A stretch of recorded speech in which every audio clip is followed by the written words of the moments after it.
A'udzu billahi minasyaitonir rajim. Assalamualaikum warahmatullahi wabarakatuh. Terima kasih Anda telah hadir di channel YouTube kami, saluran informasi yang mengkisahkan kisah-kisah Islami serta kisah ulama dan kekasih Allah. Kami telah mengumpulkan kisah-kisah ini dari orang-orang soleh. Seperti apa kisahnya? Sebelum mulai kisah ini, mari kita bersama-sama menuliskan sholawat kepada junjungan kita Nabi Agung Muhammad SAW. Semoga sholawat ini menjadi saksi di akhirat kelak dan mendapatkan syafaat untuk kita semua.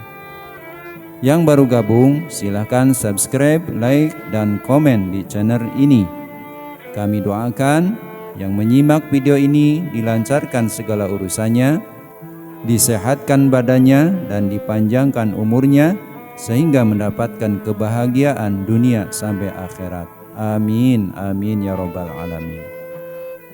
Para istri yang dimuliakan Allah Subhanahu wa ta'ala, kita mengakui bahwa jalan terbaik untuk semua masalah adalah dengan berdoa. Sebesar apapun ikhtiar kita, jika tidak dibarengi dengan doa, itu sama saja kita tidak menyandarkan kepermasalahan kepada Allah Subhanahu wa ta'ala. Demikian juga orang-orang yang berdoa, tidak semuanya mereka yakin doanya akan dikabulkan, karena mereka sendiri tidak mengetahui bagaimana cara berdoa yang benar dan bagaimana etika dalam berdoa. Sebagai seorang istri, Anda jangan hanya pintar mengolah kata dan memikat perhatian seorang suami, namun Anda juga perlu pandai berdoa agar harapan-harapan Anda terwujud dengan ridho Allah Subhanahu wa ta'ala. Al-Quran sendiri memberikan perhatian yang khusus kepada doa. Disebabkan doa menciptakan hubungan dengan Allah Subhanahu wa ta'ala, bahkan Al-Quran juga mengecam orang-orang yang tidak menaruh perhatian terhadap doa. Allah Subhanahu wa ta'ala berfirman, A'udzu billahi minasyaitonir rajim. Wa qala rabbukum ud'uni astajib lakum. Innal ladzina yastakbiruna an ibadati sayadkhuluna jahannama dakhirin. Quran Surah Al-Mu'minun ayat 60, surat yang ke-40. Dan Tuhanmu berfirman, berdoalah kepadaku, niscaya aku akan kuperkenankan bagimu. Sesungguhnya orang-orang yang menyombongkan diri dari menyembahku akan masuk neraka jahanam dalam keadaan hina dina. Quran Surah Al-Mu'minun ayat ke-60, surah yang ke-40. Sesungguhnya doa adalah salah satu cabang dari cabang-cabang penyucian dan pembinaan diri. Menyucikan jiwa berlangsung dengan doa kepada Allah Subhanahu wa ta'ala. Doa adalah salah satu kebanggaan manusia, dan selezat-lezatnya kelezatan tersebut adalah kebanggaan saat seorang hamba bermunajat kepada Tuhannya. Karena itu, pada hakikatnya, tidak ada kebanggaan yang lebih tinggi daripada seorang manusia yang dapat bermunajat kepada Tuhannya di tengah malam yang gelap gulita. Etika seorang istri dalam berdoa. Berdoa adalah perkara yang mudah, namun membutuhkan etika yang benar. Karena berdoa merupakan hubungan antara manusia dengan Tuhan. Pengertian ini harus dipahami oleh seorang istri. Etika-etika dalam berdoa diantaranya adalah: yang pertama, memuji Allah. Sebagai makhluk ciptaannya, manusia hendaknya memuji Allah Subhanahu wa ta'ala. Manusia hendaknya memuji Allah Subhanahu wa ta'ala, terutama dalam berdoa.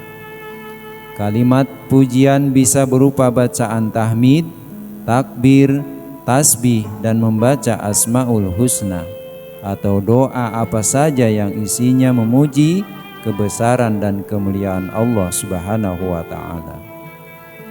Yang kedua adalah bertaubat terlebih dahulu. Bertaubat ialah bentuk ketundukan kepada Allah Subhanahu wa ta'ala.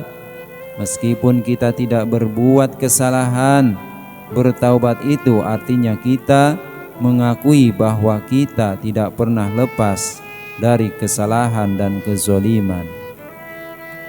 Anjuran ini berdasarkan ayat dalam Al-Quran tentang doa Nabi Yunus alaihi salam. A'udzu billahi minasyaitonir rajim. Fastajabna lah wa wahabna lahu Yahya wa aslahna lahu zawjah. Innahum kanu yusari'una fil khairati wa yad'unana raghaban wa rahaba wa kanu lana khasi'in. Anjuran ini didasarkan ayat dalam Al-Quran tentang doa Nabi Yunus alaihi salam, bahwa tiada Tuhan yang berhak disembah kecuali Engkau. Sesungguhnya aku termasuk orang-orang yang berbuat zalim.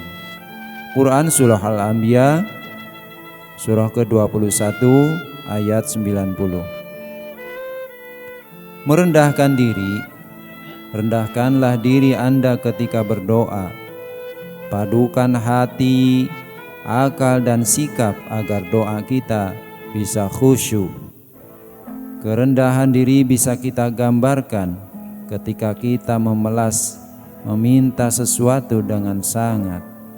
Allah Subhanahu wa ta'ala berfirman, dan mereka berdoa kepada kami dengan harap dan cemas, dan mereka adalah orang-orang yang khusyuk kepada kami.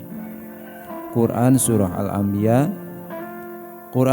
Al-Anbiya juz 21 ayat 90. Yang keempat, berdoa dengan jelas. Berdoa harus dengan kesungguhan. Karena itu kita tidak boleh bercanda atau bermain-main saat berdoa. Nabi SAW bersabda, janganlah seseorang mengatakan dalam doanya, ya Allah, ampunilah aku jika Engkau menghendaki. Ya Allah, berikanlah rahmat kepadaku jika Engkau menghendaki. Hendaklah dia teguh dalam berdoa, sebab perbuatan tersebut tidak dibenci. Hadis riwayat Abu Dawud. Yang kelima, berdoalah dengan suara lembut. Tidak dianjurkan berdoa dengan suara keras dan lantang. Lebih baik berdoa dengan suara yang lembut, cukup bisa didengarkan sendiri. Berdoalah kepada Tuhanmu dengan berendah diri dan suara yang lembut. Quran Surah Al-A'raf surah yang ke-7 ayat 55. Berdoa menghadap kiblat. Berdoa boleh di mana saja dan menghadap kemanapun, tapi alangkah baiknya bila Anda menghadap kiblat saat berdoa. Seperti diriwayatkan oleh Bukhari bahwa Rasulullah menghadap kiblat ketika berdoa. Membaca sholawat. Salah seorang sahabat Nabi berkata, ketika Nabi Muhammad SAW duduk di masjid, tiba-tiba seorang laki-laki datang dan masuk. Lalu dia sholat. Setelah selesai, ia mencoba doa, Allahumma ghfirli warhamni. Maka waktu itu Rasulullah pun berkata, wahai kawan, engkau keburu-buru. Jika kau sholat, duduklah dahulu, Kemudian bacalah puji-pujian kepada Allah, karena Dia yang memiliki pujian itu. Lalu bacalah sholawat kepadaku, kemudian baru berdoa. Kemudian datang seorang yang lain. Setelah sholat, ia memuji Allah dan membaca sholawat untuk Nabi Muhammad SAW. Setelah itu Nabi bersabda, berdoalah, sebab doamu akan dipenuhi. Yang ke-11, mencari waktu mustajab. Alangkah baiknya Anda mengetahui waktu-waktu yang mustajab untuk melakukan doa supaya doa Anda cepat terkabul. Mengangkat tangan ketika berdoa. Rasulullah SAW bersabda, sesungguhnya Tuhanmu yang maha suci dan maha tinggi, bersifat malu dan mulia. Dia malu jika hambanya mengangkat tangan saat berdoa, lalu menolaknya dengan tangan hampa dan kecewa. Hadis riwayat Abu Dawud. Berwudu sebelum berdoa. Sebagaimana dijelaskan dalam hadis, salah seorang sahabat bercerita bahwa setelah selesai perang Hunain, Nabi SAW meminta air untuk berwudu. Kemudian mengangkat kedua tangannya untuk berdoa hingga ketiak beliau terlihat.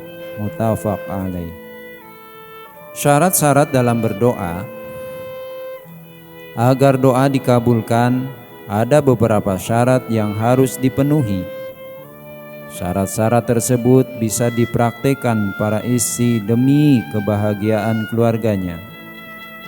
Yang pertama, berusaha seoptimal mungkin. Doa tidak akan dikabulkan jika kita tidak mengiringinya dengan usaha optimal. Bagi yang berdoa meminta rezeki, Allah tidak akan pernah menurunkan uang dari langit. Bekerja dan berusaha adalah sebuah keniscayaan. Bahkan ketika hendak dihancurkan oleh orang-orang kafir, kaum muslimin tidak akan mungkin mendapatkan keselamatan dan kemenangan jika mereka hanya berdoa tanpa maju ke tengah medan pertempuran. Tidaklah kita ingat bagaimana kaum muslimin ditolong oleh Allah pada perang Badar ketika kaum musyrikin dengan 1.000 tentara hendak melumat kaum muslimin yang hanya 300 orang. Kaum muslimin tetap memutuskan untuk menghadapi mereka sesuai dengan perintah Allah Subhanahu wa taala. Baru sesudah mereka berhadap-hadapan dengan pasukan musuh, menengadahkan tangan ke langit meminta pertolongan kepada Allah Subhanahu wa taala. A'udzu billahi minasyaitonir rajim. Ittastaghisuna rabbakum fastajaba lakum anni mumiddukum bi alfim minal malaikati murdifin. Ingatlah ketika kamu memohon pertolongan kepada Tuhanmu, lalu diperkenankannya bagimu, sesungguhnya Aku akan mendatangkan bala bantuan kepada kamu dengan 1.000 malaikat yang datang berturut-turut. Quran Surah Al-Anfal, surah yang ke-8 ayat ke-9. Yang kedua, menyambung hubungan yang baik dengan Allah. Jika kita ingin didengar oleh Allah, maka kita harus memiliki hubungan yang baik dengan Allah. Namun kenyataannya, kebanyakan manusia telah memutus hubungan baik dengan Allah Subhanahu wa taala karena kemaksiatan yang dilakukannya dan berpalingnya manusia dari syariat dan hukum Allah. Kita melanggar larangan-larangan Allah. Kita lalai dari perintah-perintah dan kewajiban-kewajiban yang telah Allah tetapkan. Kita telah meninggalkan amar ma'ruf nahi mungkar.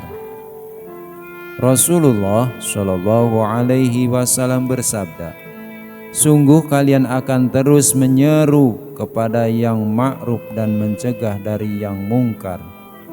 Atau jika tidak, maka Allah akan menjadikan orang-orang yang paling buruk di antara kalian menguasai dan memimpin kalian. Sehingga ketika itu orang-orang yang paling baik di antara kalian berdoa, tetapi doanya tidak dikabulkan. Hadis riwayat Al-Bazzar dan At-Tabrani. Yang ketiga adalah ikhlas dan tulus.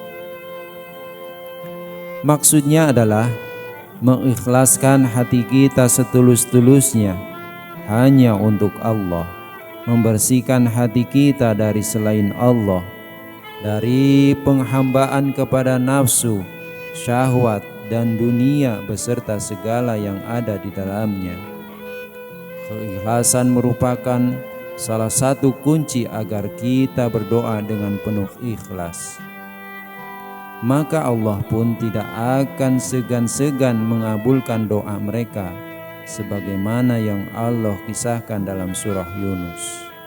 Dialah Tuhan yang menjadikan kamu dapat berjalan di daratan, berlayar di lautan, sehingga apabila kamu berada di dalam bahtera dan meluncurlah bahtera itu membawa orang-orang yang ada di dalamnya dengan tiupan angin yang baik, dan mereka bergembira karenanya. Datanglah angin badai, dan apabila gelombang dari segenap penjuru menimpanya, dan mereka yakin bahwa mereka telah terkepung bahaya, maka mereka berdoa kepada Allah dengan mengikhlaskan ketaatan kepadanya semata-mata. Mereka berkata, sesungguhnya jika Engkau menyelamatkan kami dari bahaya ini, pastilah kami akan termasuk orang-orang yang bersyukur. Quran Surat Yunus juz yang ke-10 ayat 22. Yang keempat, menghindari segala hal yang haram. Banyak hal yang menyebabkan permohonan dan permintaan tidak dikabulkan. Sudahkah kita menghindarkan perut kita dari makanan dan minuman yang diharamkan Allah? Bila perut kita masih saja terisi dengan hal-hal yang haram, tentulah doa yang kita panjatkan tak pernah Allah kabulkan. Sesuap makanan saja dapat mengakibatkan doa kita selama 40 hari tidak akan terkabul. Bila makanan haram yang masuk ke perut kita lebih dari sesuap bahkan berkali-kali sehingga terhitung lagi, sudah tentu sampai mati pun kita berdoa, Allah tak akan mengabulkannya. Yang pertama, ketika sahur atau sepertiga malam terakhir, ketika berbuka puasa. Yang ketiga, ketika Lailatul Qadar. Yang keempat, ketika azan berkumandang. Yang kelima, di antara azan dan iqamah. Yang keenam, ketika sedang sujud dalam sholat. Yang ketujuh, pada hari Jumat. Yang kedelapan, pada waktu duha. Yang kesembilan, ketika hari Arafah. Hari Arafah adalah hari ketika para jamaah haji melakukan wukuf di Arafah, yaitu tanggal 9 Zulhijjah. Pada hari tersebut dianjurkan memperbanyak doa, baik bagi jamaah haji maupun yang seluruh kaum muslimin yang tidak sedang menunaikan ibadah haji. Sebab Rasulullah SAW bersabda, doa yang terbaik adalah doa ketika hari Arafah. Hadis riwayat Tirmizi. Kesimpulannya, marilah kita berdoa kepada Allah Subhanahu wa taala dengan ikhlas lillahi taala dan memanfaatkan waktu-waktu yang mustajab. Semoga doa kita dikabulkan oleh Allah Subhanahu wa taala. Amin amin ya rabbal alamin. Wallahu a'lam bishawab. Wassalamualaikum warahmatullahi wabarakatuh.